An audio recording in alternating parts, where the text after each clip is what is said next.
Sukkur government contractor Shaukat Ali Soomro Sukkur national press club में press conference कंदे मुखालिफ ठेकेदार बशीर मेहर सदस्य पाणी जे अज़हर मेहर ते अरबन रुपयनि जी मुबैना माली बेज़ाब्तगी ऐं करप्शन जा संगीन इल्ज़ाम हया आहिनि।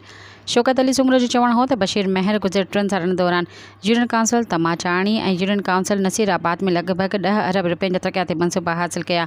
हुन इल्ज़ाम है त हिक ई मनसूबे खे मुख़्तलिफ़ सरकारी इदारनि मां मंज़ूर कराए ॿीणी अदायगी वसूल कई वञे थी ऐं लाॻापियल ऑफिसर बि मुबैना तौर ते हिन अमल में सहकार कनि था।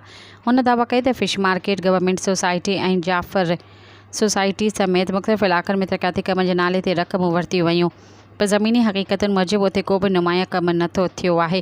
संदसि चवणु हो त हाईवेज़, पब्लिक हेल्थ ऐं बिल्डिंग्स डिपार्टमेंट ज़रिए बि मुख़्तलिफ़ मनसूबा हासिल कया विया आहिनि। प्रेस कॉन्फ्रेंस दौरान शौकत अली सुमरो वधीक इल्ज़ाम हयो त ख़ानगी प्लाटनि ऐं प्राइवेट सुबहानुल्लाह कॉलोनी में बि सरकारी ख़ज़ाने मां तरक़ियाती कम कराया विया आहिनि।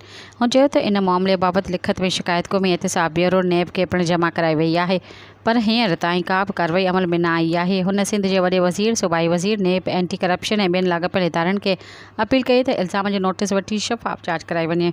सब्सक्राइब कयो अवामी न्यूज़ HD खे ऐं ताज़ा तरीन ख़बरुनि लाइ ॾिसंदा रहो अवामी न्यूज़ HD।